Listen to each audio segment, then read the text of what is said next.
Guys. Oh no, I thought I had my water up here. I'm so sorry. How I start the video off like that? Hey guys.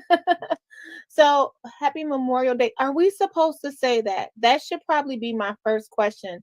I don't know if I'm supposed to say happy Memorial Day.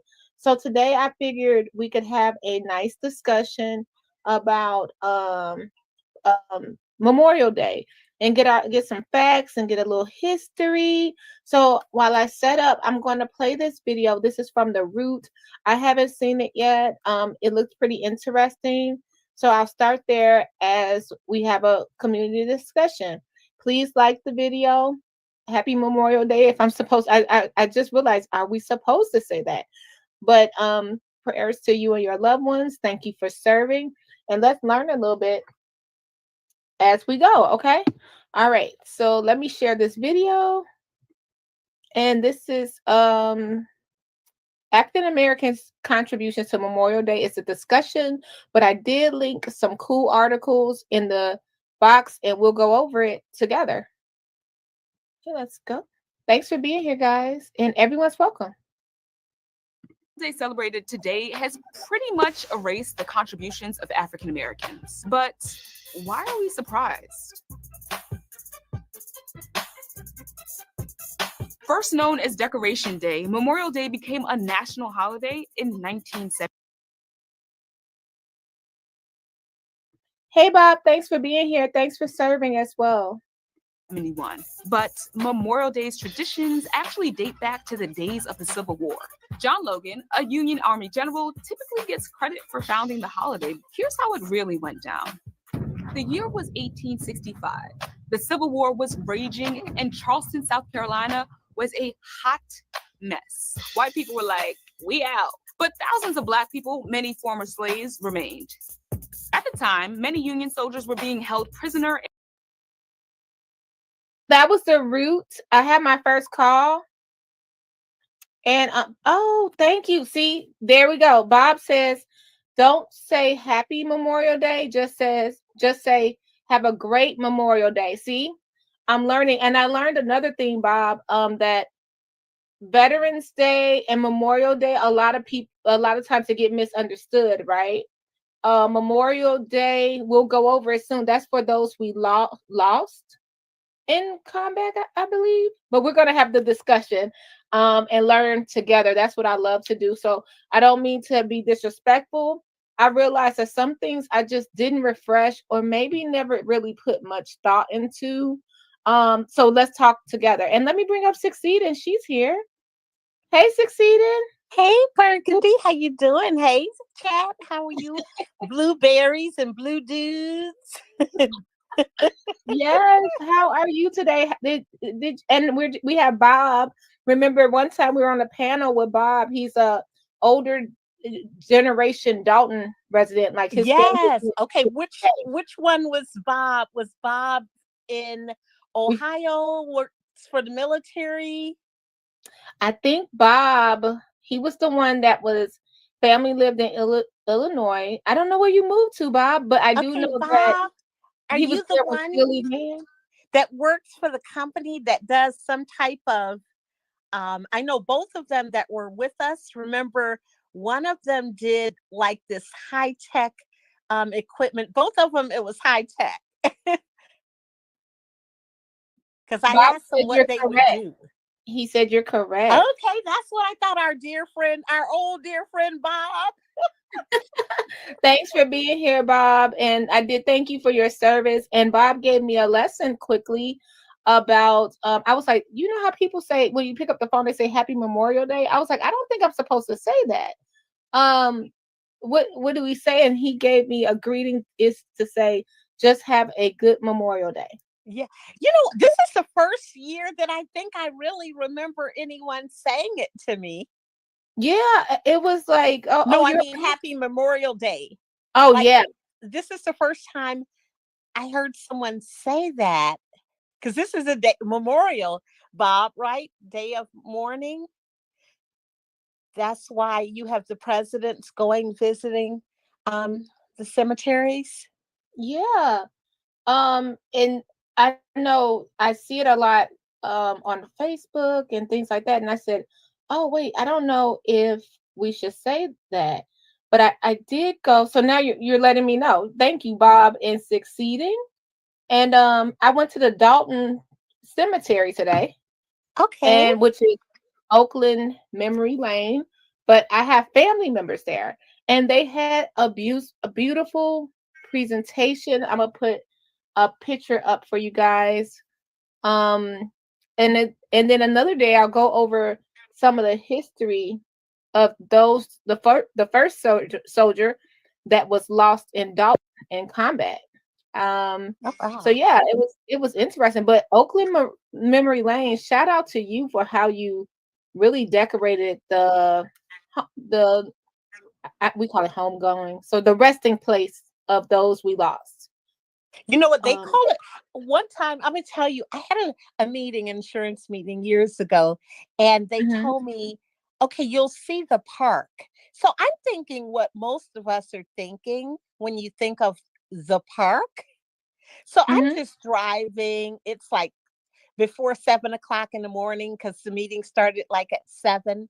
Finally, I mhm. called them and they told me it was a cemetery, but they call it the park. Oh, I think that's delicate. I like that. I think it's delicate. Yeah. Yeah, it definitely is because I was looking for the park. So I'm gonna bring Gardis Watts up. Gardis is here. Hey, Gardis. Hey, Gardis, you're live. Hey, ladies, how's it going? Hi, gentleman. It's going well. We just learned something. Well, I did. You guys already knew, but a lot of people today, like even when I went to the grocery store, I checked out and they said have a happy Memorial Day, and I was like, I don't think we're supposed to say that. And Bob, Yes. who thank you for serving, Bob. He told me Memorial Day for those who we lost, and Veterans Day for those that served. Mhm. And instead of saying Happy Memorial Day, possibly say just have a great Memorial Day. I Yeah. didn't know. What do you think about that, Guard? It's like, how do you? Is it a greeting or thank you Memorial Day? What do you say? Well, I mean, Veterans Day basically is the day you thank veterans, Right. Uh huh. for their service. But I believe Memorial Day is kind of like a Remembrance Day. Yes. Hmm. I think, as I think I said on your previous live about Memorial Day, it's it's actually rooted in Black history because Hmm. it was ex-slaves from South Carolina who went to a Confederate. I think it was a Confederate fort, and there were Union soldiers there that they actually dug up the bodies and gave them a proper burial. And then ever since then, which I believe it was April 1st, 1865. No, not April, May 1st, 1865, that there were like tens of thousands of people who uh, decorated the graves of these Union soldiers. And it's been an ongoing thing. It's kind of like uh, the first celebrations of Juneteenth, which I got some interesting history on that as well. So, um, but yeah, Memorial Day has been very much, like I said, it's been rooted with our people, and it's something that is it's supposed to be for veterans who have gone on or died in action, and we're supposed to remember it. So yeah, I'm not sure what the greeting is for Yeah. Memorial Day, if there is one. Yeah, I don't know if it is one. No, and then we have Armed Forces Day, remember? Yeah, I guess. Armed Forces Day. Yeah. Now, Bob, right? Do you celebrate Armed Forces Day? Because that I don't know when it was, but it was earlier this month. I did not see. We're learning. I'm learning. I did not hear. Let me look that up. Armed Forces Day. I didn't know that. Oh yeah, That's it's the third Saturday in May. okay. That is great. I didn't know that. Now, So, what's also interesting with Memorial Day, because there was actually a couple of years later when it was discovered that the black folks in Charleston were celebrating this back in 1865. I believe some years later, the Daughters of the Confederates. You all heard about them, right? Yes. Okay, so they tried to debunk that whole narrative of them being the first to celebrate it, because apparently in Jackson there was a white woman named Sue Landon Vaughn who basically reported in her memoirs several years later that they were celebrating Memorial Day in Jackson, Mississippi in April, like almost a month before. But what they found is that the Vaughn's account was not verified by contemporary sources. Right. So it was basically plagiarism, or she basically did not tell the complete truth about that. So. And that's, it could be that, or I'll give it the benefit of doubt and say, like, for instance, oh gosh, why did their name lose me? Oh gosh, you all, I know her name, but I cannot think about it. Well, her story, there was someone years before her, not even quite a year before her, that refused to give their seat up on a bus, that was arrested, that was just expunged. Her record was just expunged. Oh, I saw that. It was on yeah, recently. So you see what I mean? So sometimes, like, the thought is not always just one person's thought. You know how, like, you've thought about inventing something and you see it was your thought as well. You just didn't carry that out. And it was just months, like, the difference between the two. Yet all we hear about is Rosa Parks. We don't hear about this person. Oh yeah, you're talking about Claudette Colvin. That's what you're talking about. Okay, I was like wondering, like, I cannot think of her name, but we don't hear about Claudette Colvin, but we hear about. You see what I mean? So same situation, but it was just months apart. So some, could have had the same great thought. Yeah, well, Claudette Colvin was the thing was that, and as you can see, she was darker than Rosa. She was a teenage mother, so the narrative of her probably would not have fit according to the NAACP at the time, who wanted to parade Rosa Parks because she was a secretary for the NAACP. She's done activist work as well, and Rosa Parks has had an interesting life. Like, many people just attribute her of just being arrested in Montgomery. Well, Rosa did a lot more than that. I mean, she was a lifetime activist. Like, the stuff that she did in Detroit is not, it's rarely talked about. Right. But you also have someone that's a high school student.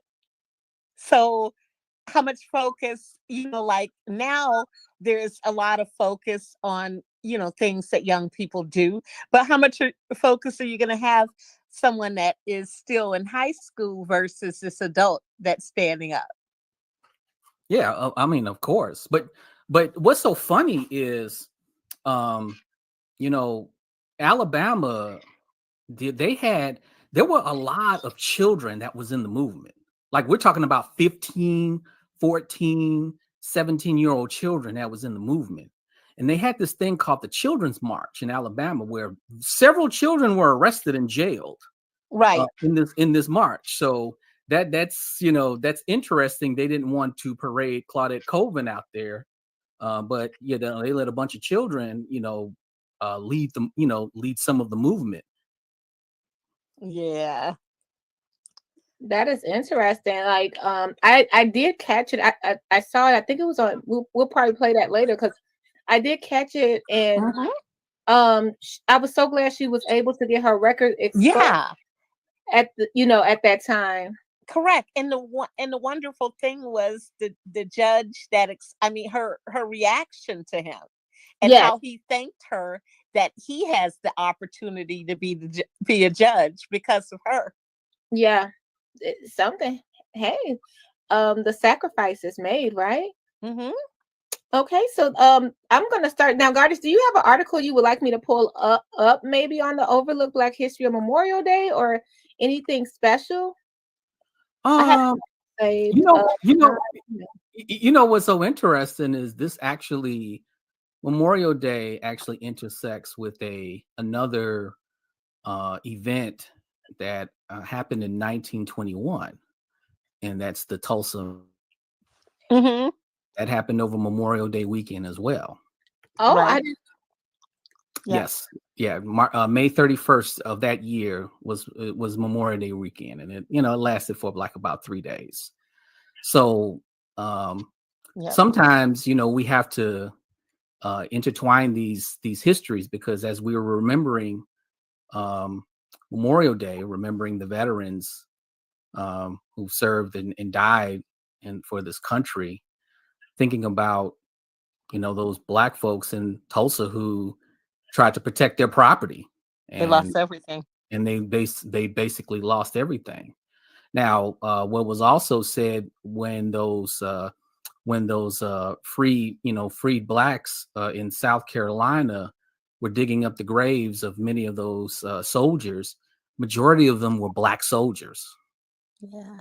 And the narrative is also, is always that when the Civil War started to turn into the Union's favor is when Lincoln admitted Black soldiers into the army. Right. And that's when basically the tide turned. So sometimes I hear people with the false narrative of Lincoln freed the slaves or white Union soldiers freed the slaves. No, Black Union soldiers freed ourselves. So because what was so interesting, this actually ties into the Juneteenth discussion, is that many white Union soldiers didn't want to fight the South to abolish slavery.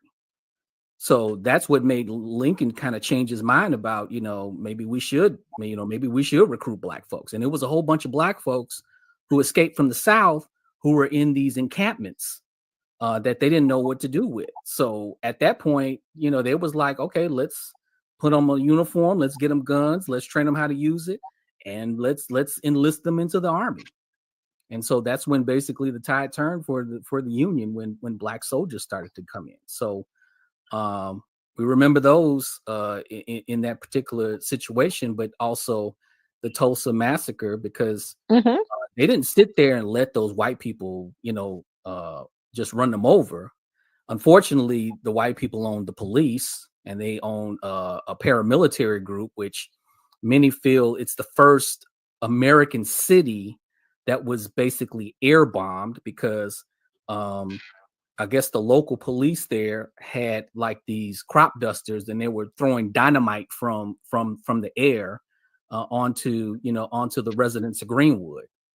So that's Well, do you remember last let's see, 23. Yeah, last year, do you remember the survivor, Viola Fletcher? She was yes. 109 and she released a book, and she was the oldest woman in the world to release a memoir. Yeah, so Mama Viola Fletcher, because Mm-hmm. she spoke in front of Congress. Right. What was that? About 3 years ago? Right. 3 years ago, about that whole situation. Because what was so funny, and Berg, this kind of connects to the situation, Oklahoma, but but here's the thing about Mama Viola, because I remember listening to that, and in that speech, because there is a museum that they built called Greenwood Rising. Mm-hmm. So just like you all, Greenwood Falls, Greenwood Rising. But here's the thing: the Tulsa riots, the Tulsa massacre, was never talked about. It was never talked about for years, and I think it started to get in publicity like about just 20 years ago. And that thing happened over 100 years ago. Like, I didn't know about it until till like maybe 15 years ago or so. Yeah, I was gonna say, if I don't even know if it was 20 years. Yeah, exactly. So they, I guess they were building this building or this museum in remembrance of the Tulsa the victims of the Tulsa massacre, and it was, I guess it was like a symbolic gesture. But they raised like 30-40 million dollars. And so some of the survivors, which included Mama Viola, was like, y'all made $30 million in my name. Right. And we didn't see one dime. Right. That's why she wrote that book, Don't Let Them Bury My Story. That's another connection, Berg. Wow. Now, is this the one, Goddess, the Greenwood Rising? Is this the? Yep, that's it. Yep, that's it. Yep. Interesting. I didn't know it existed.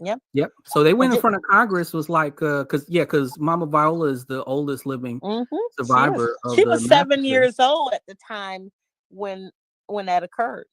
Yeah, they raised all that money and didn't give them one dime. Nothing. Isn't that something on their story? And she's 109 now. Yep. 110. And Yeah, her birthday she should be 110 because she was 109 last year when she when she released the book. Yeah, and May 10th, birthday just passed. May 10th. And she released the book on May 30th of last year. Wow, this is very amazing. Thanks for this. I'll be researching this all night. This is interesting. Now, for those that I was talking about this show called Lovecraft Country. They covered this, and I can't believe they covered a lot of things in that show. It was like truth but sci-fi. Remember I told you they had the first pilot. Was it Betsy Coleman? Oh, sure. Yeah, they had her driving down the street, and they also integrated the Tulsa massacre in this story. It was really good. I thought they did that in first woman pilot. I thought they did that in Watchmen. Oh, it was Watchmen. Yeah. I thought it was Lovecraft. Thank you, Watchmen. Why they didn't renew that? That was Regina King. Forgive me, guys. Watchmen. Yes. Thank you. Yeah. I thought that was a great way to do things. I really enjoyed that series. And what was so funny is, there were people who watched it was like, I didn't realize that was a real event. I was like, yeah, a lot of us didn't a while ago. Yeah, it was Watchmen. Thank you, Regina. I might have to rewatch that because I was looking forward to the next season. I think it was too much truth in that, and that's why they didn't do another follow-up. It was really good. It was really good. And I went through history books just because of what happened. Okay, thank you, Viola Fletcher. That name is special to me, actually, Viola. Oklahoma. Okay. Yeah. Now, what else was tying in with the Memorial Day, Goddess, that you could share with us? You have it all history wise. I mean, that's the only two that I can that comes off the top of my head right now. Because I mean, we these are memories and events that we have to remember because they can't go by the wayside. And they have to, because not only do we have to remember them, we have to understand what went wrong and how can we prevent it from happening again. Right. I think the problem with history is history is not just understanding dates, places, times, and events. It's about understanding why those things happen. It's about understanding how those things connect to today. That's why I appreciate you, Berg, about the history of Dalton. A lot of those past events connect to today. Why did so many Black people move to Dalton when 35 years ago it was predominantly white? And we have to look at, and I think you touched on it, some of the redlining that was going on, even though that is illegal, but still there were ways around doing that. And why did many of the businesses leave Dalton, because I know we talked about Red Lobster being there. We talked about several big establishments being there, but they're not there anymore. Mm-hmm. And then we have to look into past politicians and how a lot of those past politicians connect to the politicians of today. Right. So Really do. It's interesting to see. Yeah. You all, I never heard of Dalton until 95. 1995. Mm-hmm. Oh, okay. So were you in the area, or were you well, not in the area, but were you in Chicago or So I Illinois? was in Chicago. I moved to the west suburbs in the 80s. Mm-hmm. Oh, okay. So yeah, you were far, because I never heard of Plainfield until like 2 years ago. Well, see, Plainfield, well, okay, so even being in the west suburbs, well, because we work with so many people that was from, various suburban areas. Mm-hmm. But most of us, even at work, well, I knew people that lived in Plainfield, but most of us more so heard of Plainfield because of the bad storm that they had back in the 90s that destroyed the high school and destroyed a lot of homes, but the high school was destroyed. So that's Oh, when a lot of people started hearing of Plainfield. And the funny thing is that they said Indians did not build in Plainfield because they called it Tornado Alley. Yet people started building there, and that was like they do have a lot of storms in that area. oh, And then what they did, you know how these villages, well, they don't do it like in the south suburbs, but they do mhm. it a lot in the west suburbs. So they'll buy like a property. I think I've talked about this on here. So they'll buy a property that may be more lucrative. I was talking about how, remember, it used to be like one area used to be Aurora, but Naperville purchased it. So now, get more taxes. People like the name. And so they do that. So they did that with Plainfield, where it's the area. It used to be called, it's Romeoville. Romeoville purchased this land, and or Plainfield purchased, and it really is Plainfield. But because Plainfield had like a bad, you know what I mean, for people that knew, Mhm. it was easier for it to be Romeoville, which is, I think you told me you were right in this area. It's I right was. off of Route 53 if you get off at the Romeoville exit, actually. The gas station there, it's a Burger King. If you turn that left and turn, it's like those townhomes and those that are over there. Oh yeah, I think it's interesting because I went that way, and I didn't know it was such a amazing conglomerate of suburbs over there. And yeah, I heard somebody bought another suburb and Yeah. combined it. So hopefully that happens to us in Dalton. But I mean, they do that they've been doing that for like decades. Like I said, the first time I heard of it being done was like in the 80s. So they do that. Like, for instance, you know where the promenade is in Bolingbrook. I'm sure, Gardis, you've taken your lovely wife to the I Pick movie theater. If Oh you yeah, haven't, you have you yeah, we've have. been there before. Yeah. Okay. So you see what I mean? I told him.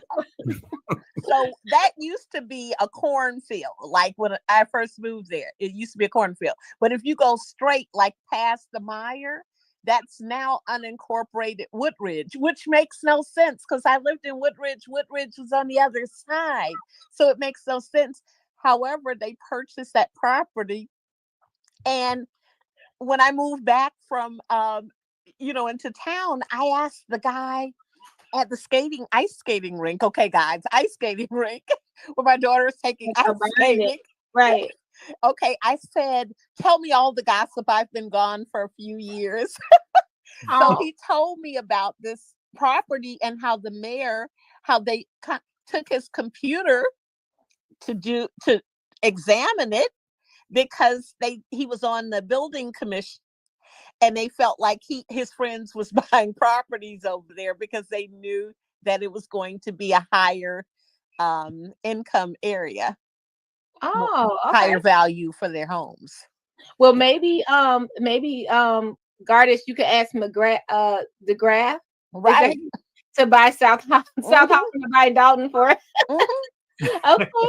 So we're gonna go over to the forgotten, and thanks for that, succeeding. That was a good idea. We need the overlooked Black history of Memorial Day. I'm over on Time Magazine. It's a 5-minute read. And stop me, guys. I'm having. Do you think this is a good one, or should I go to the? It was I think Dusable had one. Should I go there?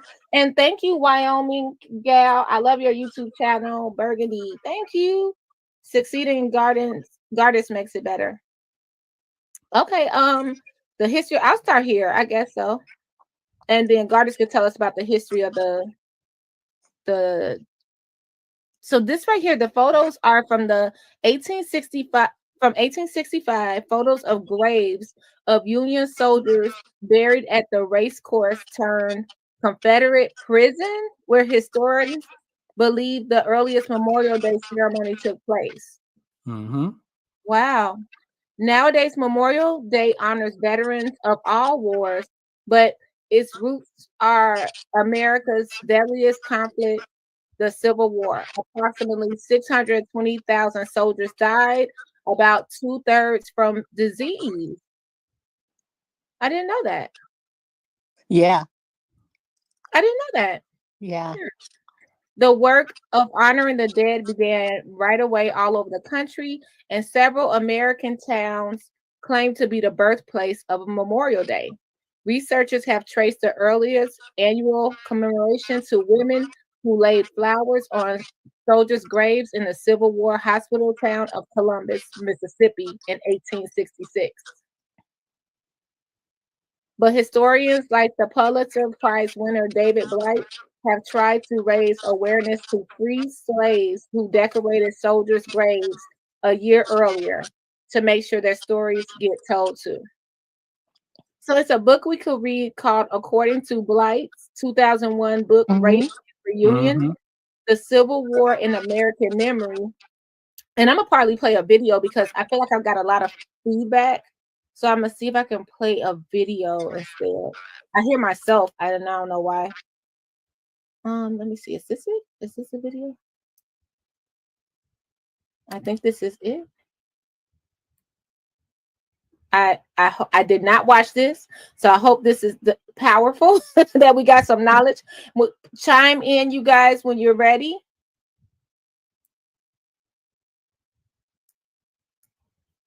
Chime in when you're ready. You figured 620,000 soldiers died. That's I mean, look at that number. It's a Yeah, lot of soldiers. that's a lot of soldiers. Now, I'm going to ask a crazy question because, yes, I'm too much. I guess I'm too into movies. Now this is I guess Glory Goddess. Mm-hmm. Anything to do with that story, the Glory, like the Denzel Washington movie? Well, what's weird about it is I've only seen Glory one time, Okay. and that was some years ago. But I know it was about the all black regiment from Massachusetts, or the Massachusetts regiment. But I mean, Glory basically only tells, like I said, half the Mhm. story of the number of black soldiers that was in the Union Army. Going back to the Juneteenth discussion, when Gordon Granger took his battalion into Galveston, Texas, 70% of the soldiers were black. Yeah. And it was like weren't free or barely free, but you could serve your country. Yeah. Mm-hmm. Yep. Yeah.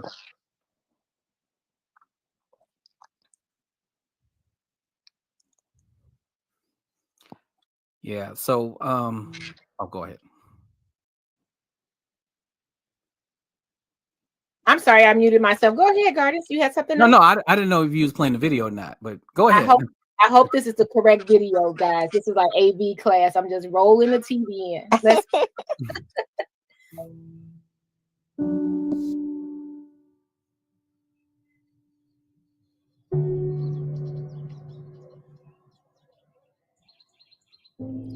When Sanu Thadani Israni bought a house in this neighborhood in California's Silicon Valley, she found something disturbing in the fine print of her home deed.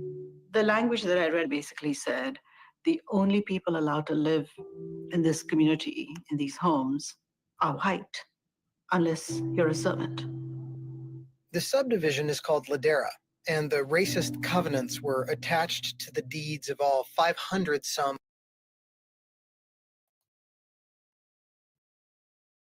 Does this look familiar, you guys? It says the Forgotten Memorial. It says Black Memorial Day. I'm on here. We want to continue to see. Yep. Okay. Yeah, fine. I'm Mhm. watching. Look, I'm enjoying. The rules are no longer enforceable or even legal, but they've been on the books since the neighborhood was laid out 70 years ago. And they help illustrate how so many of America's suburbs ended up segregated. It hurts. It hurts to be told you're not.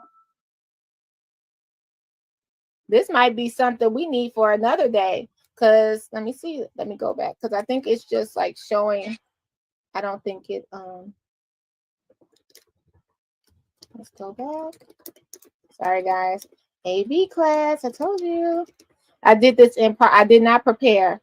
Okay, so we'll go back to the one mic history and we'll see how what they had to say. Let me hit play on there. And shout out to One Mic History. I follow them a lot. Let me go over here.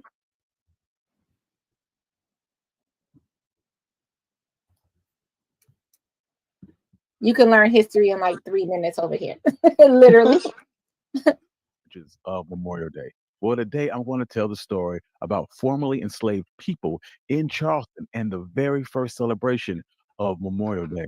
You can reach out to me at onemichistory.com in the contact page. Also, if you'd like to support the channel, you can do so on my Buy Me Coffee on my Patreon page in the description below. Give us 5 stars on Apple Podcasts and support the YouTube channel. But without further ado, let's get started. Memorial Day celebrates and commemorates the brave soldiers that lost their lives during all American conflicts, but its roots are based in America's deadliest conflict, the Civil War.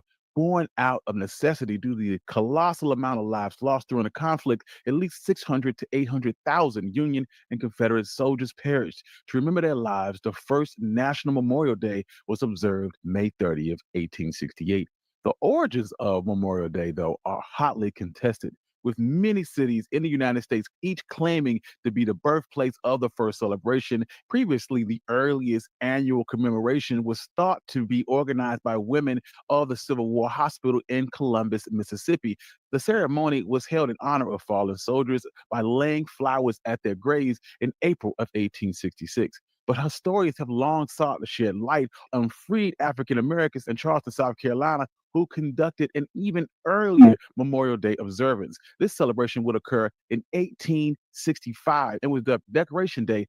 David Blight, a professor of American history at Yale University, was doing research on the Civil War in 1996 when he was given the opportunity to examine 2 boxes of unsorted material from Union veterans from Harvard's Houghton Library. I just wanted to pause that. Did you know anything about that, guys? Because I didn't. No. I knew about the Civil War, but I didn't know about that. Well, yeah, that's when we first discovered about Memorial Day being rooted in Black history. Mm. I mean, there's probably a lot of things that we haven't uncovered or don't know about that's still out there, to kind of be researched. Right. Because it's just like what you were starting to play, Burgundy. Mm-hmm. Like I learned about that on WBEZ, and there were areas in Illinois. You'll be surprised. There are a lot of states. There were 13 of them that were working on getting those clauses removed. Wow. It's stuff we don't know. We have to do the research, right? Well, yeah. I mean, the book that was just recently released by John Jacobs. Now, this is interesting because it wasn't a recent publication because John Jacobs is actually the brother of Harriet Jacobs. Do y'all remember who Harriet Jacobs is? Uh-huh.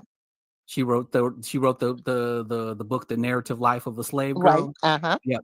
So apparently her brother was all the way in Australia, and somebody discovered a manuscript of a book that he was about to write, or I think he completed, and University of Chicago published it, called "The United States Governed by 600,000 Despots," and he was talking about his experience as an abolitionist, and he was a sailor, and he ended up in Australia. Well, now they will definitely be the ones to publish, something like that. Yeah, and that was just recent. Mhm. Whoa. Okay. Well, let's go back.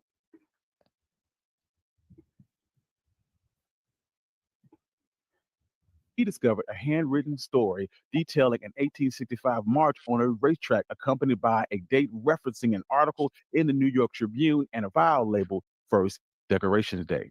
The racetrack in question was Washington Racecourse and Jockey Club in Charleston, South Carolina. In the late stages of the Civil War, the Confederate Army repurposed the Washington Racetrack and Jockey Club, a luxurious country club and horse racing track in Charleston, South Carolina, to hold Union prisoners of war. The makeshift prison was located in an open-air field of the racetrack. Sadly, 250 Union captives would perish from disease and exposure while being held at the site, and their bodies were hastily buried in an unmarked mass grave. When Confederate soldiers evacuated Charleston, newly emancipated Black people remained in the badly damaged city. And one of the first things they did was honor fallen Union soldiers. Approximately 10 days leading up to the event, they exhumed a mass grave and reinterred the bodies in a new cemetery along a whitewashed fence that was inscribed with the words, "The Martyrs of the Racecourse," in Black letters. May 1st, 1865. I think like that's so like noble and amazing. I'm glad that they did that to put those loved ones in a final resting place that was dignified. This is great. Approximately 10,000 people attended a large-scale memorial gathering to honor the fallen Union soldiers. During this event, 3,000 children from the local Black schools marched around the racetrack holding roses and singing the Union hymn of John Brown's body.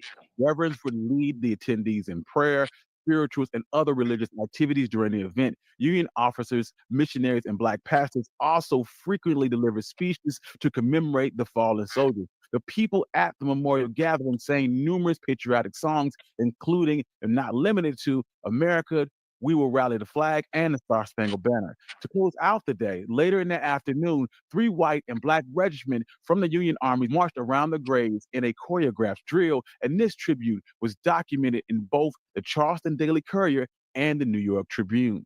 This Memorial Day observance, organized by freed enslaved people, was at least a year before any other U.S. city and 3 years before the national observance. The goddess Will is free enslaved people.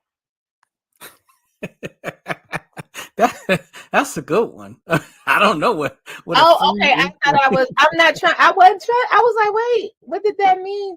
Okay, let's go back. Yeah. Making the gathering on that Charleston racetrack the earliest Memorial Day commemoration on record.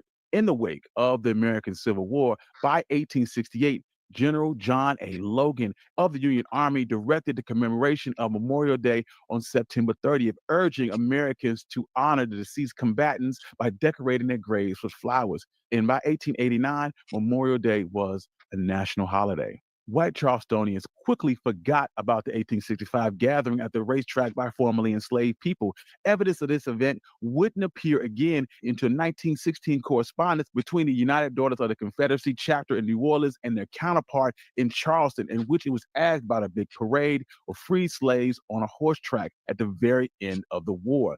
The Charleston office will respond that I regret that I am unable to gather any official information to answer this.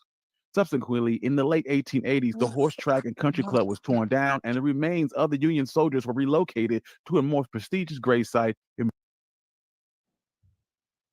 I was just pausing. Did anyone have something to say? No, that No, was I thought that was probably okay. It wasn't that thing. Beaufort National Cemetery. In doing so, the story of the first Memorial Day was almost entirely forgotten, but not by the African Americans in Charleston, South Carolina. In a speech at the Smithsonian National Museum of American History, David Blight discussed that he was doing a story about Memorial Day's origin. After his talk, an older Black woman would approach him. She would state, "You mean the story is true? I grew up in Charleston. My granddaddy used to tell stories of a parade at an old racetrack, but we never knew whether to believe him or not. You mean that's true?"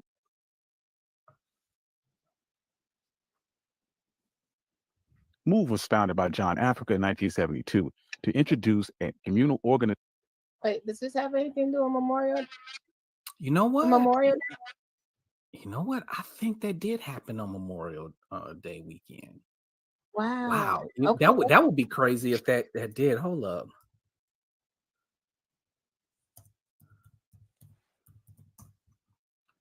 This is interesting. All these different things happening on Memorial Day.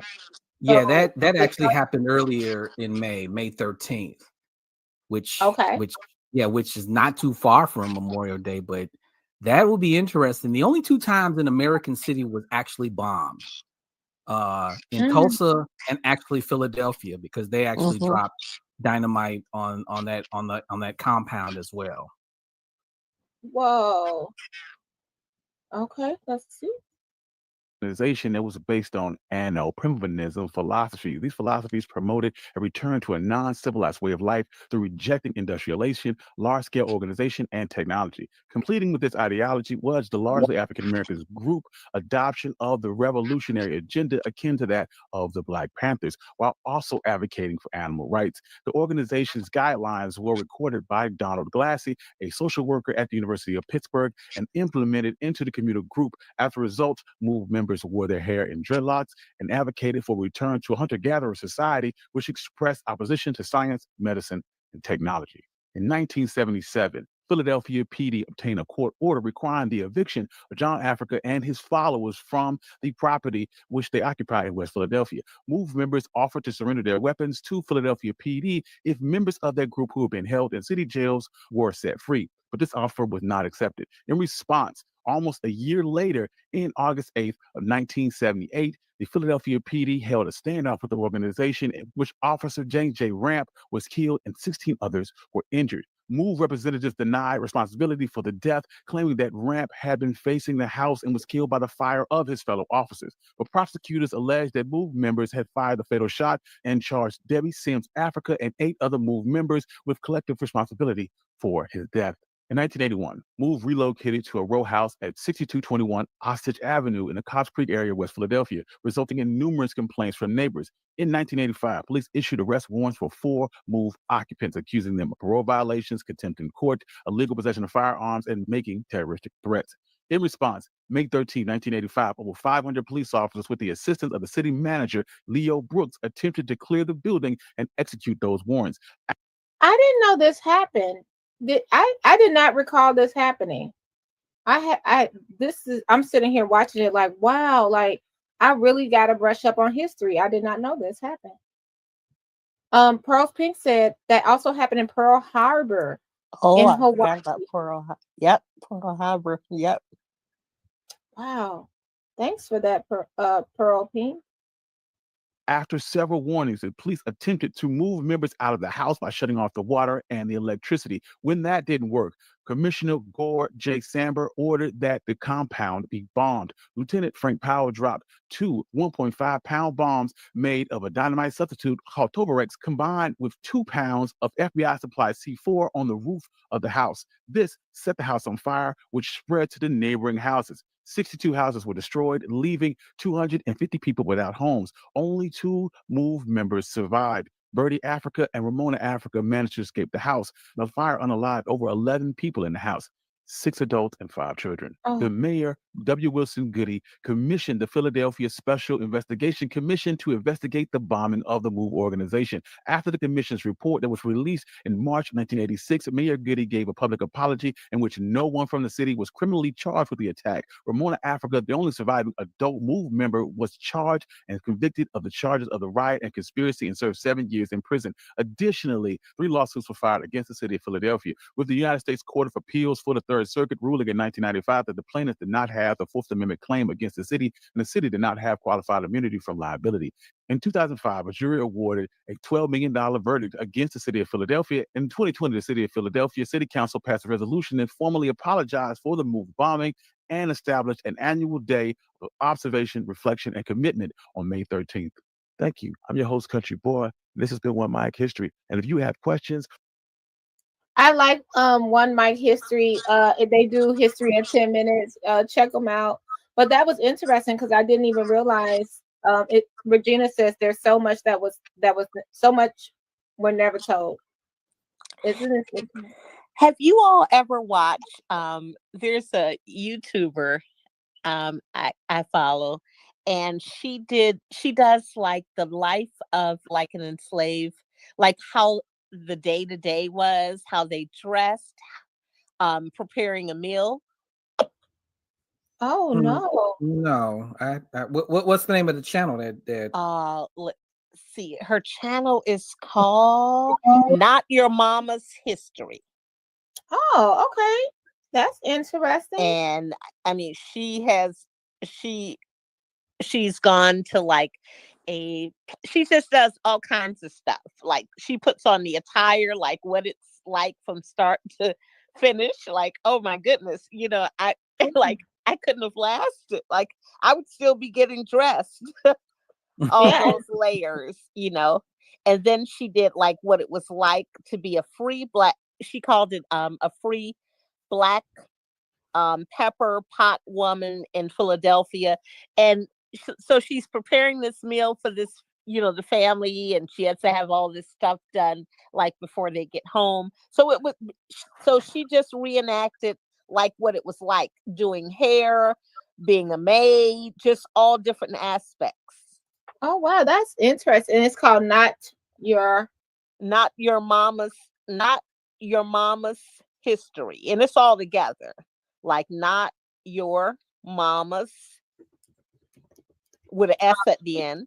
She's stronger than me. I don't know if I could reenact any. Oh, she does like, I mean, she does like the food. She does like historical things. She like will unpack like vintage dresses. So you'll like that. Oh, okay. I'm gonna take a look. Not Your Mama's History. Mm-hmm. And before we leave, let's talk about some of the things that I thought, because I was taught one thing, and this is like the Emancipation Proclamation that was signed. Abraham Lincoln freed the slaves, right? So we're all good. I want to read a little bit about it. And Gardis, if you could tell us a little bit about like maybe the true history of what you uncovered. It said on January 1st, 1863, President Abraham Lincoln signed the Emancipation Proclamation. All persons held as slaves within any states in rebellion against the United States, it's declared, shall be thenceforward and forever free.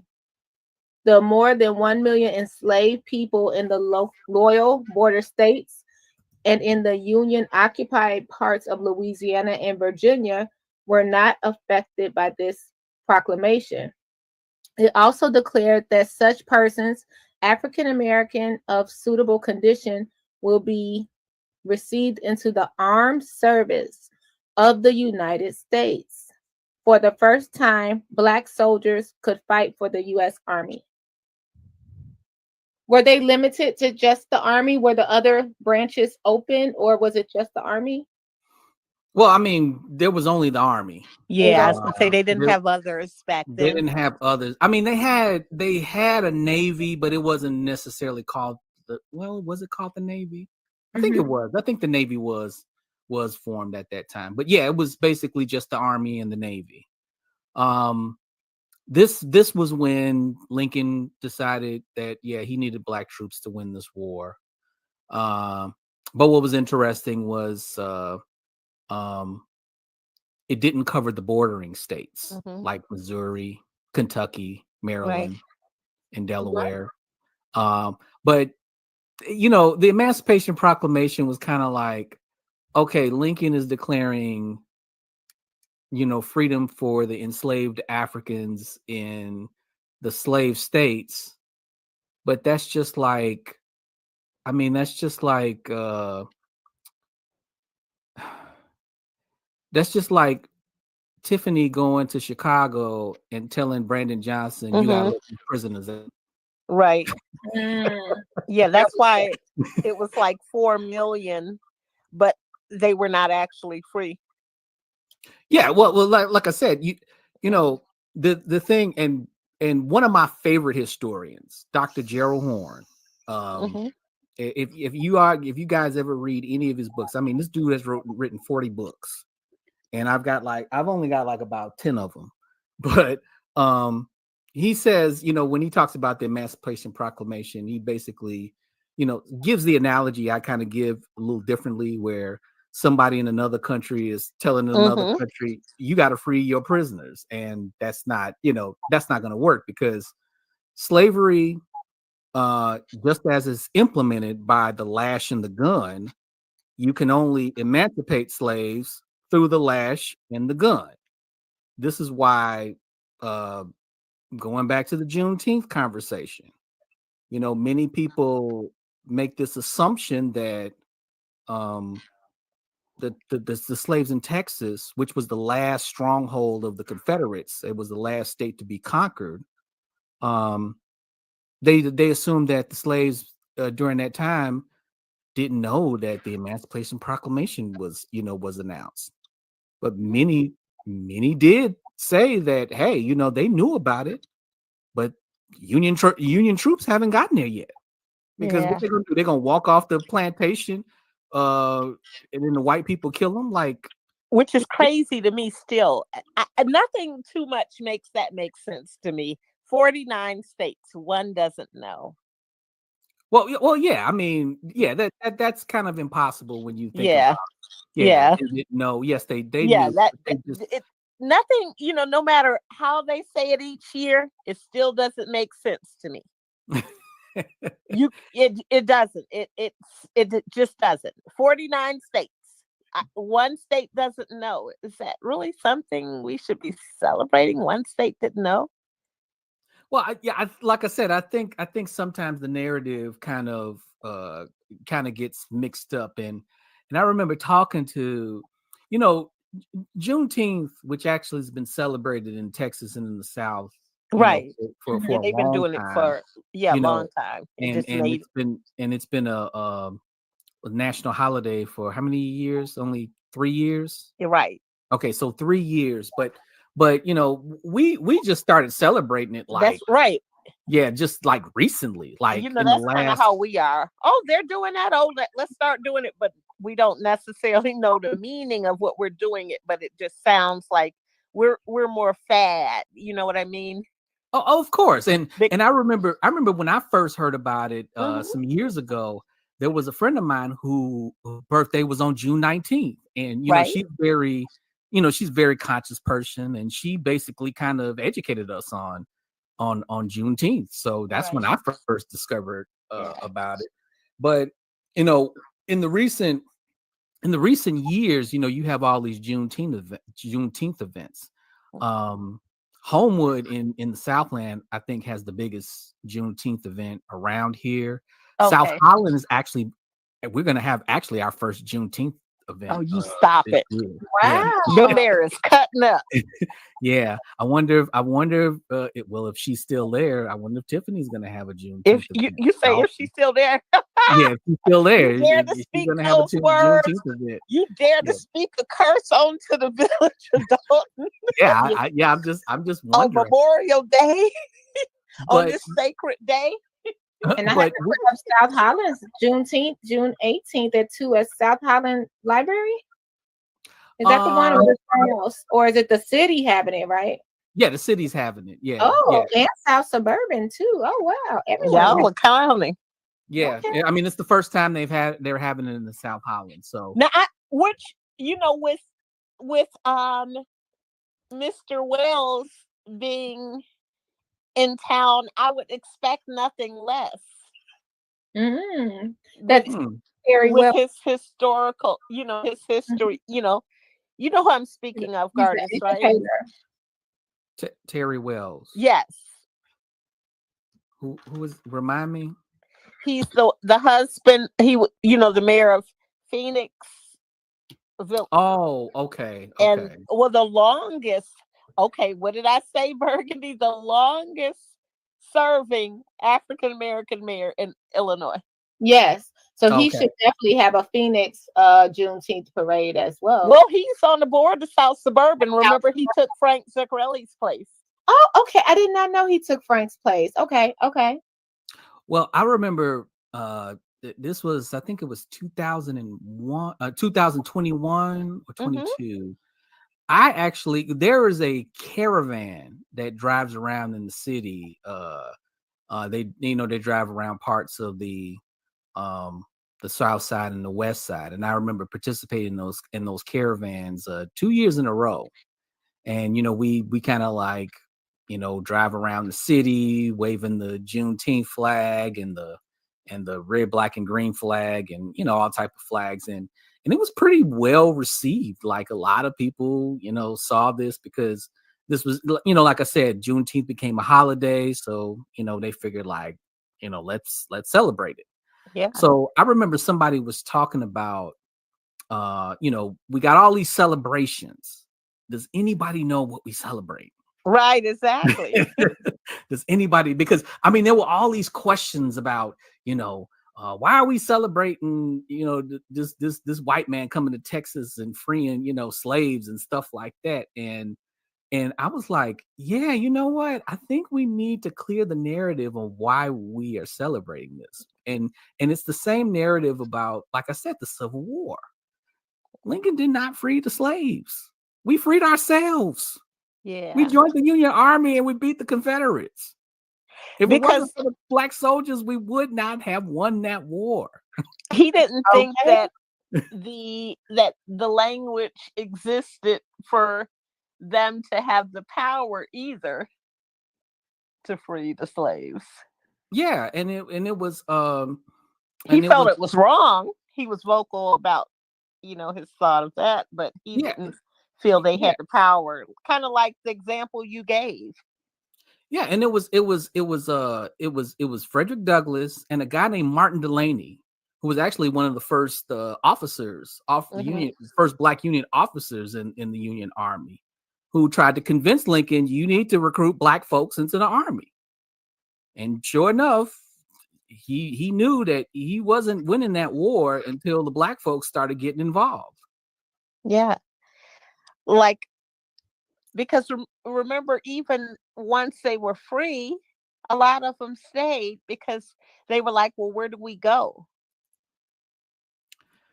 Yeah. And they became sharecroppers, because I had never heard of sharecroppers. So my in-laws. No, go ahead. Sorry. They were telling me they lived on a plantation. And I remember saying, I was like, Dad, you all were slaves? Because they were like, we lived on a plantation. I never heard of anyone living, you know what I mean? And he had to break it down to me. He was like, no, it was a plantation, but we, it used to be a plantation for slaves, but we were sharecroppers. Yeah, and there's a tie to reparations in the Juneteenth story as well. I'll save that for Juneteenth though, because I don't have my notes in front of me. We have to talk about it because I think that's so important. I remember someone said we were walking like in Walmart, and my aunt was there. She was like, "Oh, they better not." They had all this like ice cream. Yeah, over June. She was like, "Oh, they better not. They better not." Yeah, they've already compromised and commodified Juneteenth. So. Oh yeah, because I mean, Old Navy started selling stuff like 3 years ago. Oh, it's interesting to see. And I wanted to have more of these history talks because I learned today, and even about the simple thing about Memorial Day. I went to Veterans Park. I saw what they did over there, and someone asked if we had it in Dalton. Did we have the Tiffany Leo wreath in Dalton Veterans Park? We don't have a Dalton one, but it's one in South Holland. Um, and I would think as a supervisor, she might have laid a wreath there, but I didn't see a video yet. So I'll let you know, because if she did, she would have put a video. Oh, it would have been a video. It would have been a video. But our Memorial Day celebration will be next week in Dalton, per the mayor. You said Memorial Day celebration will be next week? Yeah, it was supposed to be yesterday, but I think the rain. So she's saying Memorial Day barbecue, that whole celebration will be next Saturday. But it only Yeah, because rained for 10 minutes. it rained. It rained It rained yesterday. a lot. Did it rain a lot now? It was heavy rain. Yeah. Yeah, it was heavy rain, but yeah, it's you know, it's interesting doing these histories because also It was like Juneteenth, Florida, y'all. but It was like Florida. I was in Homewood. I was sitting in the car because it was hailing. Oh yeah, And it was. I left back out 40 minutes later. Took my umbrella in, and because I had went to the Home Depot before that to get some plants, and then I went inside of Kohl's, left out 40 minutes later, and I didn't need the umbrella. But it was coming down. It was like a Florida rain where it comes down. It was. Y'all got spoiled. And then it was fine. It was just like it didn't even happen. Oh, not over in Dalton. It wasn't. Oh, see, that's you Yeah. know why it's all that hell going on. It was HAL week. Right. All that hell going on. HAL. Yeah, hell week. I forgot the It was I. hailing over there by YouTube artists. Did y'all have hail? I don't know. I don't think we did. I didn't hear a lot of banging. I didn't hear a lot I of know banging. y'all didn't have no hail. You know, I normally hear the banging on the window. Nope, no hail to y'all. Yeah. South Holland always has rainbows. So Yeah. Pearl Pink say Lincoln's Emancipation Proclamation also prevented the slave owners to have Europeans coming over and fight with them. If it wasn't for Lincoln, there would have had more people in the America who believed in slavery. I thought it was called. Oh, she's talking about Dalton. Oh, okay. Oh, it's the wrong. Yeah, Dalton, Dolton. I don't know where that's at. Pearls Pink. Wait, go back to that Pearls Pink. What did? Oh, I was reading too slow. Oh, Veterans Park. Oh, you know what? Pearls Pink, I know they said an old map spelled it the incorrect way. It spelled it Dalton instead of the way it's spelled. Regina sent us some more history for another day, so I think we're gonna have to do a part 2 because Regina sent she sent 2 videos. One was about Regina. Let me do this video really quick. If you guys got 10 minutes, Regina, I forgot. Thank you for the reminder. Gardis, here's some history that did you know about the 668 when the first Black women soldiers served in World War II? It didn't Tyler Perry do a movie on that or something? I don't know. I didn't know that. I think he did. Oh, that would be interesting if he did. Okay, we're gonna pull it up. And thanks for this, Regina. I watched and I was like, ooh, let's watch it together, guys.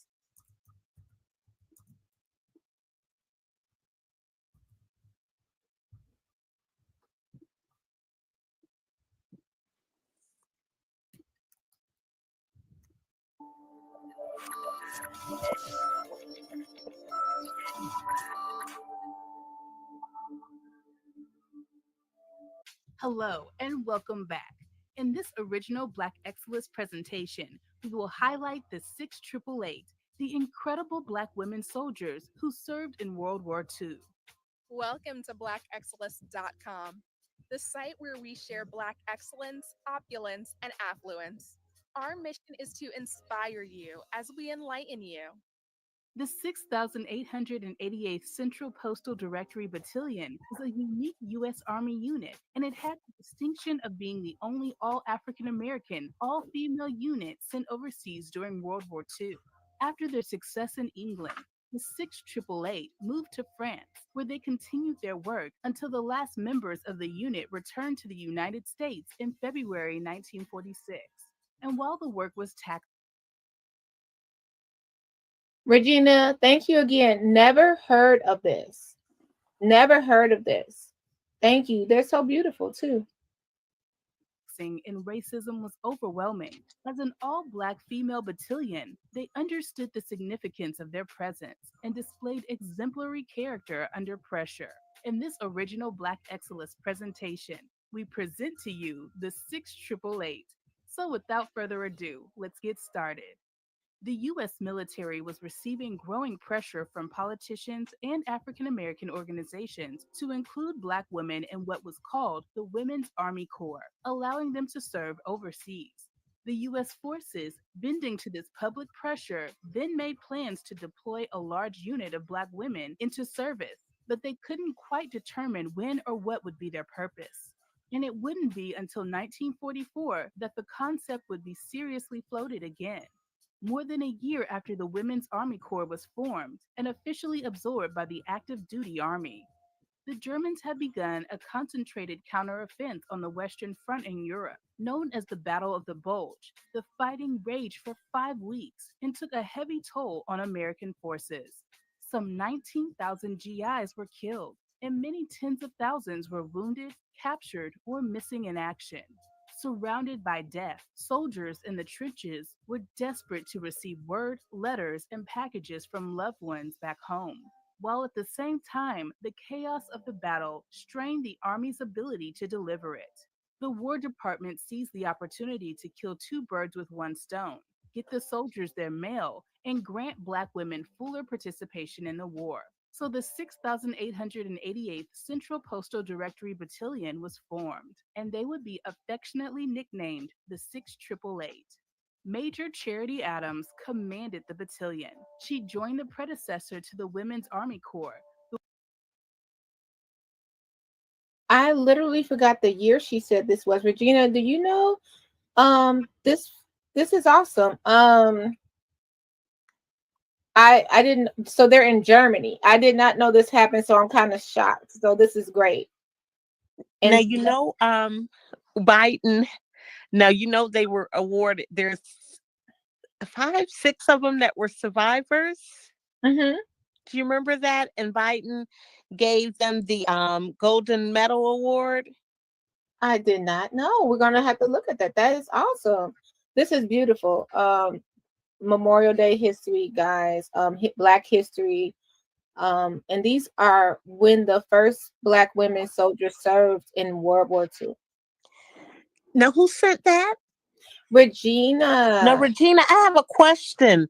Is this where that one woman officer was? She was the first Black woman officer, where she was an officer, but they refused to let her ride on the dining car.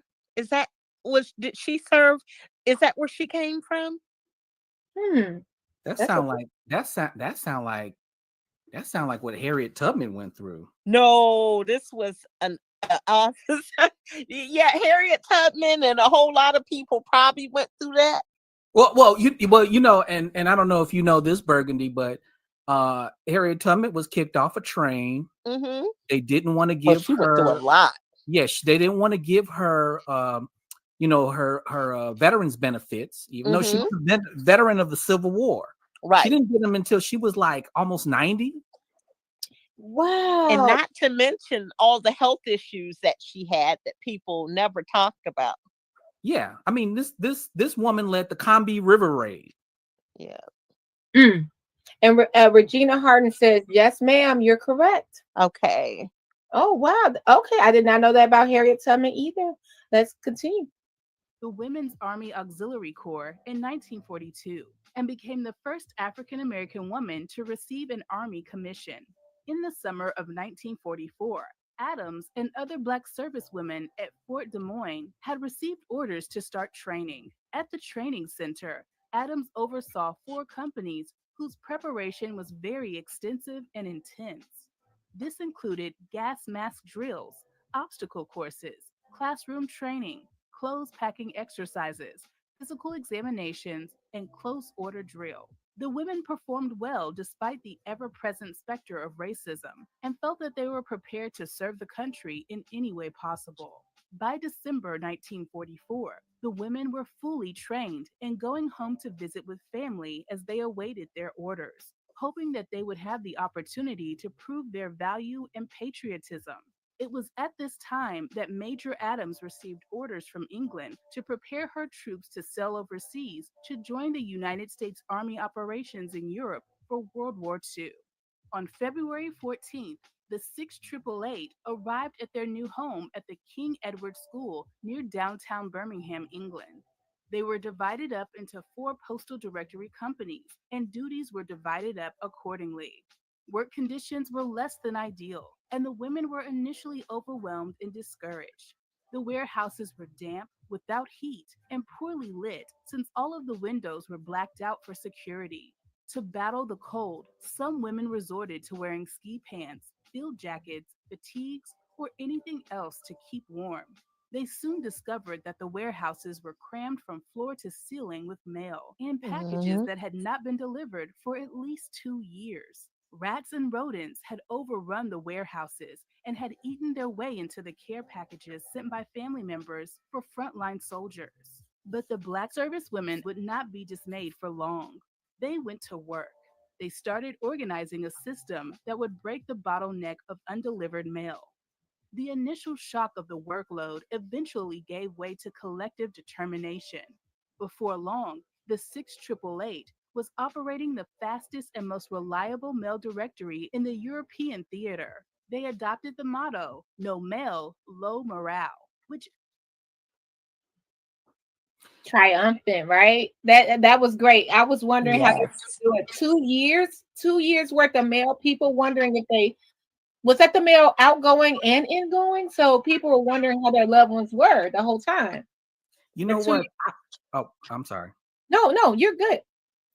You know what? I remember running across them in a book that I had got a couple of years ago called Half American, and Mm-hmm. it's the story of African Americans fighting World War II at home and abroad. It's by Matthew Delmont, Delmont, and he talks about Black soldiers in World War II and also coming home from World War II Right. as well, because many of the soldiers faced a lot of racism. Yeah. Yeah. Yeah. They faced a lot. And what was so interesting, because the thing is that this book doesn't have much on the 6888, Mm-hmm. but I mean, it has like small paragraphs here, but I wanted to read this one paragraph here about the 6888. It says, in unheated warehouses with windows blacked out to prevent lighting showing during nighttime air raids, the women worked in shifts around the clock. This is this is where they was doing their mail stuff. And it says, adopting the moral, no mail, low morale. They process an average of 65,000 pieces of mail per shift and develop systems to get letters to their intended recipients. This was no simple task, with units moving consistently and thousands of soldiers having common names like Robert Smith. When the Red Cross suggested that the 668 should stay, the 6888 should stay in a segregated hotel when they were on leave in London to limit their mingling with white soldiers and civilians, servicewomen protested until they were finally placed in integrated hotels. Quote, what we had was a large group of adult Negro women who had been victimized in one way or another by racial bias, end quote, said Major Charity Adams, who led the 6888th, and this was one opportunity for us to stand together for a common cause. Yes. Oh, sorry. Okay, that's her. That's her charity. Mm-hmm. Yep. Oh wow. Okay, let's continue. Echoed the commitment of these servicewomen to do their best and go above to ensure the soldiers receive the desperately needed warm welcome and packages from their loved ones. The 6888 worked diligently around the clock, 7 days a week, in rotating 8-hour shifts. Each shift sorted and processed approximately 65,000 pieces of mail bound for troops scattered across the entire European continent. The servicewomen of the 6,888th Battalion set up their own Army postal office system and tweaked the process to perfection. Carts were incorporated to organize and pitch mail. Once the carts were full, the mail would be delivered to the APOs for further distribution. Some of the letters and packages had only partial addresses. Others were often labeled without key identifying information, making it exceedingly difficult to locate the intended recipients. One of the biggest challenges was the fact that some packages were intended for different individuals who had the same name. Who would imagine that there would be 7,500 Robert Smiths serving in World War II? Nonetheless, the unit created and maintained a system of roughly 7 million special locator cards to track service members and use serial numbers to distinguish the soldiers who had the same name. When a piece of mail was only partially addressed, they researched to try to find the soldier it was meant for.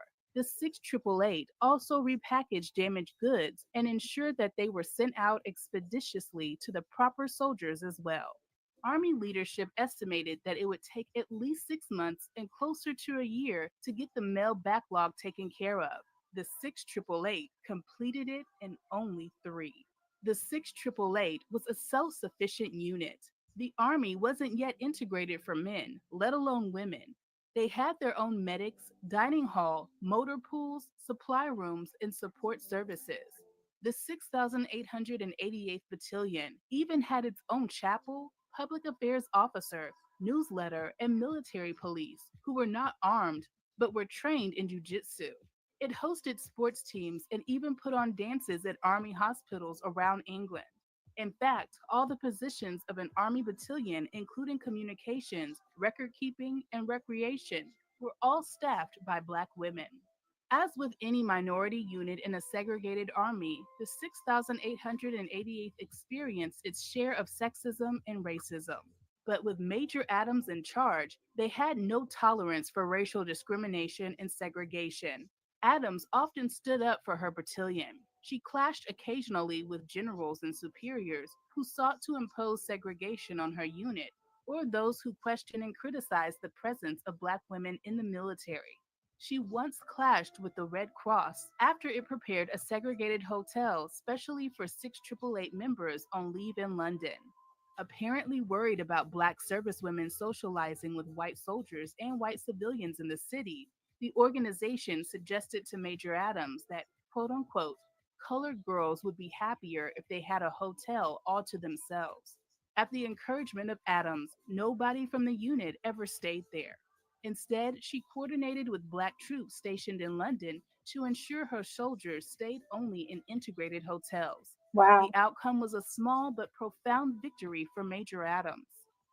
When some African American male soldiers thought the women came to Europe to provide them companionship, the ladies quickly set them straight. When the Red Cross opened a club for Black women only, Major Adams asked her soldiers to show solidarity and resist entering the club. Several members of the unit's basketball team were invited to play on an Army All Star team. But when the Army realized the players were Black, the invitation was rescinded. The battalion's team responded by going on to win the European Theater Operations Basketball Championship of 1945. A visiting general, not in her chain of command, wanted to see her soldiers march. It seemed like every weekend her troops were marching for one general or another. On this one occasion, when the general arrived, there were only 300 of Adams' women ready for inspection. The general wanted to know where the rest of the women were. Major Adams explained that one third were on duty and the other third were resting. The general did not find that answer satisfactory. I tell you what I'm going to do, Major Adams. I'm going to send a white first lieutenant down here to show you how to run things. Adams Wow. I was wondering what was going to happen. Um, Major Oh, Adam. Oh, I thank was you wondering, so much, Regina. yeah, this is very good. I was wondering how you Hmm. would respond to that. Um, one third they wanted them to march all the time. One third was in lineup, one third were resting, and one third was working, and that still wasn't satisfactory. Wow. So I don't know if he wanted them to work around the clock, it seemed like, right? They probably, when they saw all that mail, they probably I'm glad she stood up for her. for her, I, yeah, yeah, her I want to say cotillion, but I know battalion. Is it what is that? it's What they call it? one Battalion. Battalion. battalion. So, Oh, Mhm. okay. We were close. Yeah, okay, battalion. thank you, Goddess. Thank Okay, you, Goddess. We need Adams was you to well keep us on aware line. that her yeah. officers and soldiers in formation had heard the exchange. In defense of her troops and to maintain the respect necessary to effectively lead them, Major Adams quickly retorted, "Over my dead body, sir." In May 1945, following Germany's surrender and the war effectively ending, the 688 was sent to Rouen, France, where they were charged to clear another postal logjam while non combat military operations continued in the aftermath of the war. The women stepped onto the docks to discover mountains of rubble that used to be a port town. The greeting in France on that 20th day of May was much better as male African American soldiers were on hand to greet, welcome, and assist their fellow lady soldiers. Small unions united the women and men, some who were family and friends, and others simply bonded by the common cause to join the military and defend their country. In France, the sights and surroundings may have changed, but the work was the same. The 6888 was no stranger to the sight of mail backed up for 2 to 3 years, stacked chest high. Again, the battalion was ordered to deliver the mail in 6 months. Again, they did it in 3. After 5 months in Rouen, the battalion transferred to Paris. The women were housed in 2 lavish hotels, and for the first time in their military service, and for some the first time ever, the women were treated to maid service and meals prepared by the hotel's cooks. While living conditions improved, their work became more difficult as more and more servicewomen transferred home.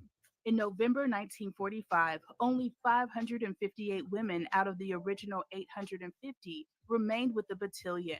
On February 27, 1946, the 6,888th boarded the Claymont Victory for its return to the United States.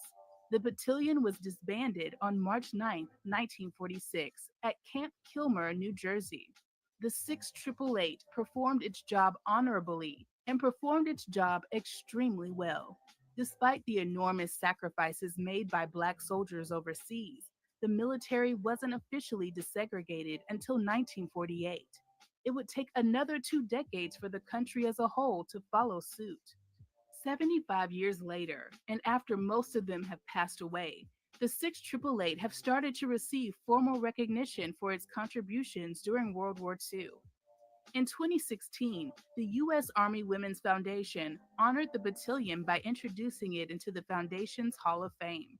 In 2018, a monument was dedicated in their honor at Fort Leavenworth, Kansas. On February 20th, 2019, the Secretary of the Army awarded them with the Meritorious Unit Commendation for meritorious service. On April 4th, 2019, the 6888 documentary premiered at the Women in Military Service to America and screened throughout the United States, earning several Best Documentary Feature awards. For the women of the 6,888th Central Postal Directory Battalion, World War II was truly a war of liberation. They served their country in trying conditions, accomplished their mission, and showed what African American women could do if given the chance. In 2021, the U.S. Senate unanimously passed legislation to award the Congressional Gold Medal, the nation's highest civilian award, to the members of the Women's Army Corps who were assigned to the 6,688th Central Postal Directory Battalion, the 6888, during World War II. As for Major Charity Adams, she left military service in 1946 as a lieutenant colonel, the highest ranking Black female in the U.S. Army at that time. She would go on to a distinguished career as an educator and administrator. She was selected for the Ohio Women's Hall of Fame and the Smithsonian Institution 100 Most Important Black Women in History, among other honors and awards. Adams received honorary doctorates from Wilberforce University and the University of Dayton. She passed away on January 13th, 2002. We salute Major Adams and her troops of the 6888. We honor you for your valor, your contributions, and your spirit to overcome any challenge placed before you. We appreciate the fact that you stayed with us until the end. Oh wow, that was amazing. The 6888, when the first Black women soldiers served in World War II, and that's from Black Excellence.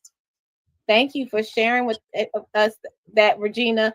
And Yes. Succeeding gave us she gave us an article, 6888 women to receive Congressional Gold Medal.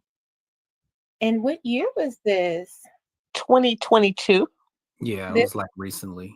2022. This is interesting. Thank you so much. 2022. On March 14th, President Biden signed the 6888 Congressional Gold Medal Act of 2021 into public law 117-97.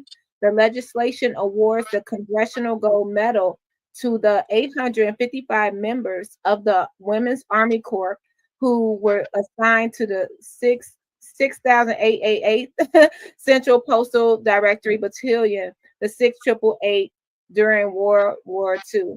Wow, that is. I'm glad they got their flowers. That's amazing. You know, I was when I was listening to the documentary, I couldn't help myself when they were talking about the commingling of the European white man, and I'm thinking to myself,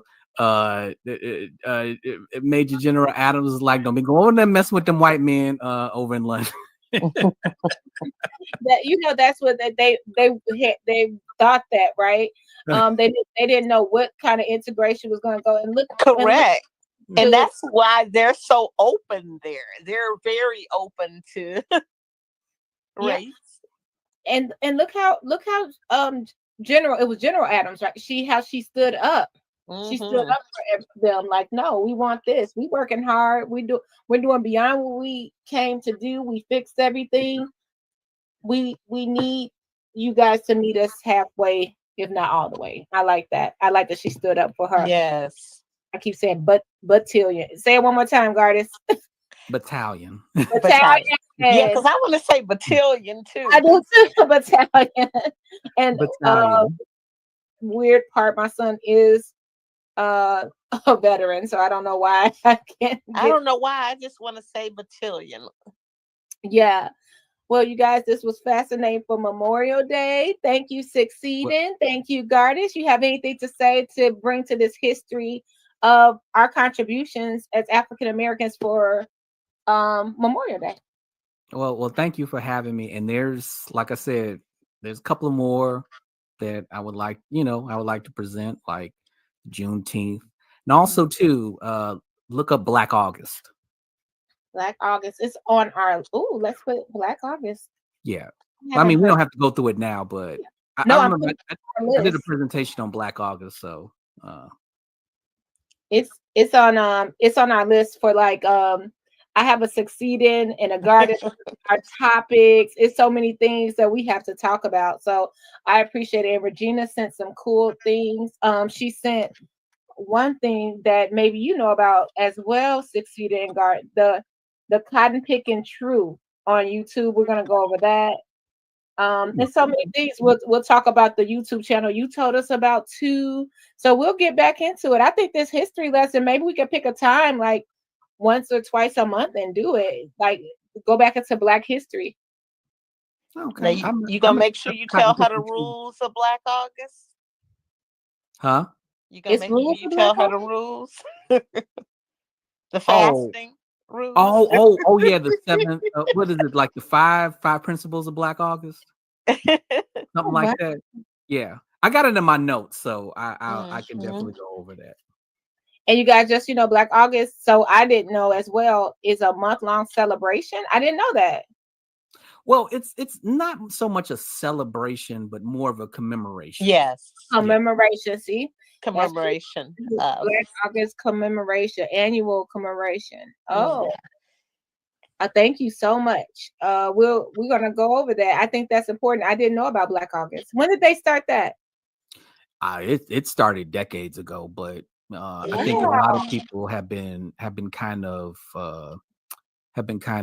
celebrating it more recently. So it's becoming like Juneteenth without the commodification and the selling, because I don't think when people look at the history of Black August and why it came about, not too many people are going to jump on the bandwagon for that. Because the list just kept, and well, each day is like you said, something different, and it's focusing on various events that took place, and it's not just events that took place in the United States. Yeah, but they also made connections of August being a month of resistance and resistance in our history. So not just the movement that created Black August, which was actually formed out of a bunch of Black Panthers with the prison system created this. So if you want to start with George Jackson. He was kind of like the father of Black August.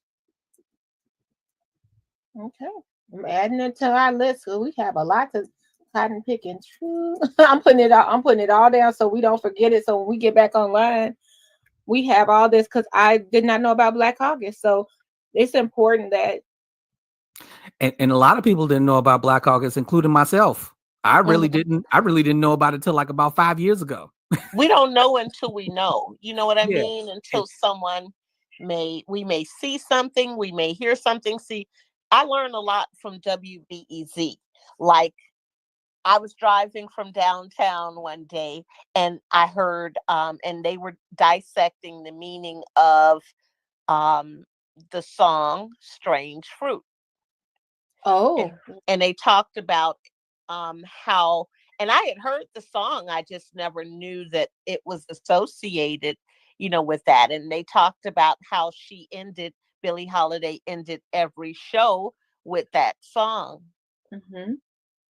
They tried to, get her to stop singing it.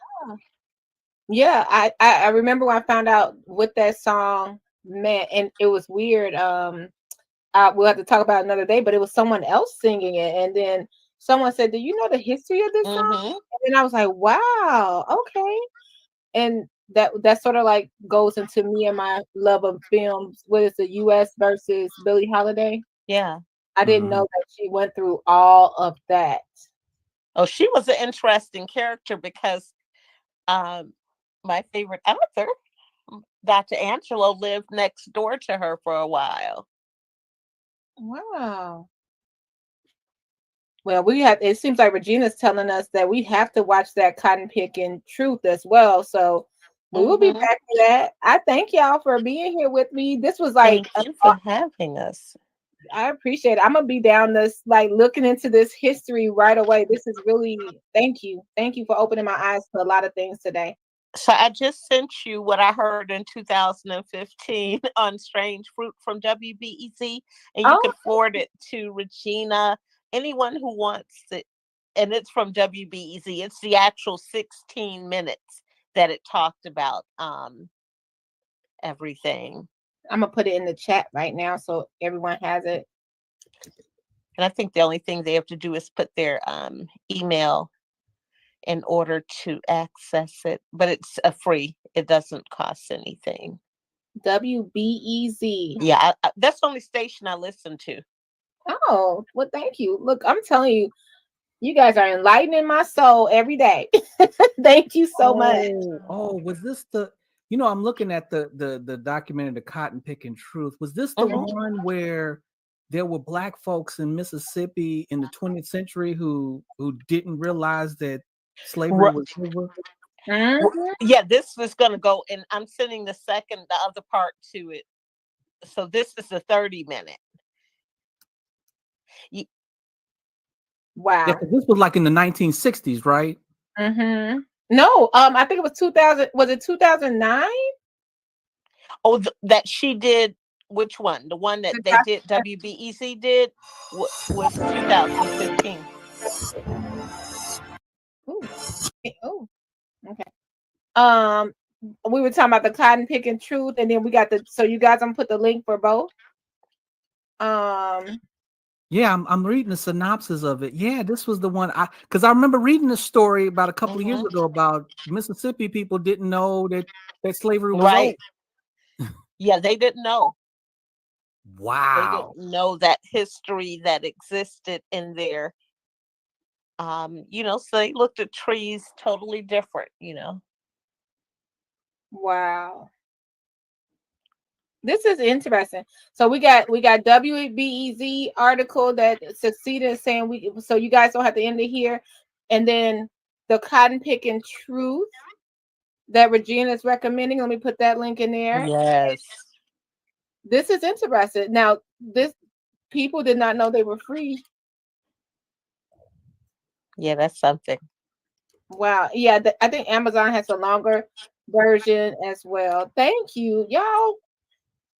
I'm gonna be watching this tonight. This is interesting. Like Gardis, you're a city person. Burgundy. You flew to South Holland. Yeah, I sure did. I grew up on the South Side. Yeah, Burgundy grew in the suburbs. But I think I've been here long enough to be a you're South grandfathered in now. You're right. At this point, you're grandfathered into. I think the mayor has, done use his scepter. You're grandfathered in. Mm-hmm. But they had something on WBEZ, and it was a story that they did on Jane Byrne. Mm-hmm. And it talked about her stay in the projects. You remember when she stayed in the projects? Yeah, I remember that. Oh, Gardis. I give her some credit because I wasn't staying. Okay, I wouldn't stay, and I said that then, and I say that now. I had relatives that lived in Robert Taylor Homes and Cabrini Green, and I didn't want to spend the night. Right. So she and her husband thought she was, crazy because he didn't stay there all those nights with her. He was like, I'm going back to my comfortable sleep number. He didn't say that, but this is me. Mm-hmm.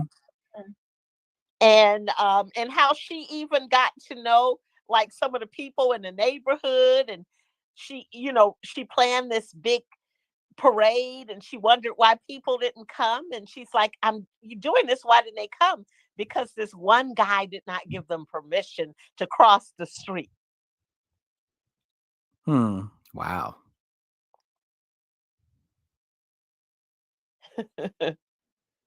Yep. And that's on WBEZ too.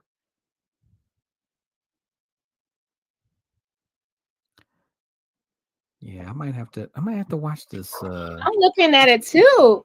This is crazy, but yeah, Jane Byrne, she said, well, let me go ahead and do my thing. And that time period, it's really interesting, that history, because she made a point of getting to know people so that she could understand the situation.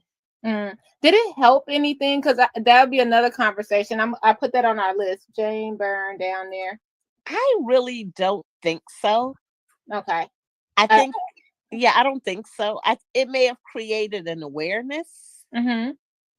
It may have built some relationships. Okay. But I don't think so. Yeah. You know what, Berg? Since you have ties to the Shaw brothers, and I know they came from kind of like the Daily, the old right Daily machine. What was their position on Harold? Did they supported Harold Washington, right? They did. Okay. I believe so. Yeah, I think that I can remember. I think I didn't know much about Robert, but Mayor Shaw, who's Bill, he definitely did. From what I know, now, this will be a great question for Big Mike. He'll probably have an internal story. Right. But I remember one time, I know this is funny, but Willie, what's his name? He runs every year. He's a millionaire. Is that his name? Oh, Oh, wait Willie, a minute. I Dr. told a Willie lie, Wilson. y'all. Dr. Willie Wilson. Oh, He- yeah. He was going to come out here and run. And that was the first time I saw, at first they were like, oh, he's not going to run. And I remember hearing Robert say, oh, he's so country. And I'm like, wait a minute. I got to keep my job. I said, let me keep my job because aren't y'all from Arkansas? But okay, all right, you calling somebody else country. That's funny. I So he told said- you all a lie. Shaw was seen as having been disloyal to the Black community for supporting Byrne over Oh. Washington. When was Uh-oh. that? So they didn't support Harold They Washington. did. You know, Ahead of his city council runoff election, which coincided with the general election for the Chicago mayor election. Now, Shaw which tried to align himself as a supporter of Washington's campaign. Well, I mean, wait, you won? Oh, you know what, man? I knew you were gonna win. See, I was really rooting for you. well, I mean, obviously they would have to support him in the general election, Right. Because Bernie Epton, who was Washington's Oh, opponent, Bernie, yep. yeah, he was kind of like thrown in there as Yeah, like, he was okay. thrown in there. But what's surprising was he got actually more votes than what was expected, considering this was a Chicago's a Democratic city. Because everyone was like, "Who is Bernie Epton?" I mean, when he got thrown in, I mean, sure he was a former state representative, but I mean, it was closer than what, like, they imagined he would. Right? I don't even think. Look, I think Tiffany beat the candidate she beat in the general election more than Harold beat Bernie Epton. Because what did she say? Harold beat Bernie Epton. Yeah, Well, she said Tiffany she won by like 80, 100 votes. she won by 82. No, I'm talking about the general election. The one Yeah. Tiffany keeps bragging about, talking about I won by 82% against some Mhm. guy nobody knows. Yeah, it still wasn't that percentage that she talked about, though. That still wasn't true. Yeah. Now this is funny because wasn't that the history with like some people would do that to Obama, sort of act like they supported him, Right. but at first they're like, he's not gonna win nothing. Right. And then you have to tell me which Shaw it was succeeding. They probably didn't say if it was Robert or. You know what? I got to go back and see because I was looking to see how many votes Bernie got. Bernie got 47.99%. And that's a lot for Yep, it is for a Democratic city. Correct. And Harold Washington got 51.72. And if I'm not mistaken, who was the guy that was head of the city council? Oh, Verdoliak. Verdoliak supported Epton, even though Verdoliak is a Democrat. Yep, he sure. Well, remember Verdoliak switched. Remember? Oh yeah, he was switching like he was switching like he was playing jump rope. Yeah. Well, I'm telling you, I don't. As now that we're getting ready to vote again, I don't know if I'm a Republican, Democrat, neutral, or anything. Right. Yep. And when you look at the map, you have to look at this. When you look at the map, the people that voted for Bernie Epton, you'll see like the blue areas, and when you see like the red areas, you can see those are predominantly very well-to-do areas that voted for him. Oh yeah, it was mostly North Side people, and various neighborhoods on the South Side like Mount Greenwood, Bridgeport. Mount Greenwood. Yep. So Mount Greenwood and the other area, Bridgeport near or 95th. 95th. Yeah. So. Yeah, but those areas voted for him. But I forgot about Bernie because he just came in and you were like, who is Bernie? Yeah, but no, it was Robert Shaw, I think. Let's see. Yeah, Robert Shaw was the alderman. Yeah, that's who it was who tried to line himself afterward. Robert that's the one on that's smiling. Like I would say that Robert was a little more loose and opinionated. And to me, Bill, who was our mayor, he's the one with the serious face. He was more quiet and straightforward. They were very much different. They would send us over.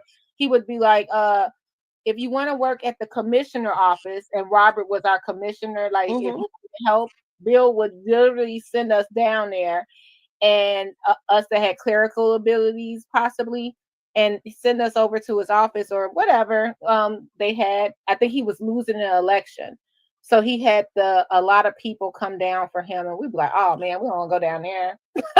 Like, we wasn't. It's stern. So funny. But yeah, this is interesting. A year ago.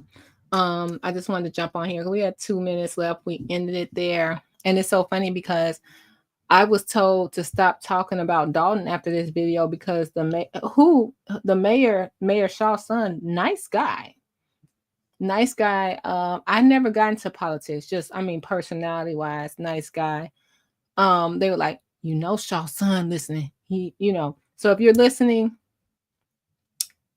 I don't know what to say. This is history. So I don't know how a YouTube channel with just a few people listening upset so many people. I think it's more of you're just not supposed to say anything. And I thank you guys for being here because I wanted to talk about this Memorial Day flashback, a lot of history. And as always, Gardish jumped in there, Succeeding 2 jumped in there, and I appreciate everyone. I actually want to show another video, and we're going to do things that was maybe 13 months ago. And if you guys just joined me, you might have not known that 13 months ago, I used to come on camera, show my face, talk about stuff, maybe 13, 14 months ago. So it's not like I was ever a mystery. And one day, Tiffany, so we're going to do that video next. One day I thought Tiffany sent people to my house. I don't know if any of you guys remember that video. Maybe if you were on Patreon, you saw it, because I had to video. I thought it was not William Moore, but ended up being William Moore, but long story. So we're going to keep going through the history of everything. And what I just want you guys to remember is take Tiffany out the equation. She's not in jail yet. She possibly may be in jail soon. I don't know what happened. But take Tiffany out the equation, right? Take what they told you to say, the worst mayor in America. Take that out and see what changes are happening now. And what do you think about that? Is anything possible happen? Is anything positive happening? Make sure you always think about that. Take Tiffany out the equation and see what changes are happening. Is anyone addressing these murders in Dalton that's happening over the last few weeks? Make sure you just think for yourself, you guys. Don't be a part of the psyops, as Choose Compassion would say, where they just, hey, the real Magnolia. Don't be a part of that. Really look into it and say, okay, we got a new administration, but what changed? We took Tiffany out the equation, but now we're still doing bingo. Okay. And don't forget, Tiffany got board approval for bingo too. And then credit cards were used as well to buy gift cards. Let's see how this pans out. If anyone's at the live bingo, just count and see, with the cake and the ice cream and the chicken wings and all the fun stuff and the bingo stuff you have to buy. What are they going to give away at bingo? So remember that stuff, you guys. Why are we trying to buy the Pope house? We are broke. Why is now everybody face on everything? I thought Tiffany face being on everything was the problem. Why are we continuing with everybody face on everything? I thought that was an issue. In Dalton and Thornton, right? Enjoy your Memorial Day. And thanks for being here for this flashback. I'll see y'all later. Until next time, take care of yourself and each other. Bye. Commentary blue, commentary, burgundy, commentary, commentary blue, commentary, Comment Burgundy.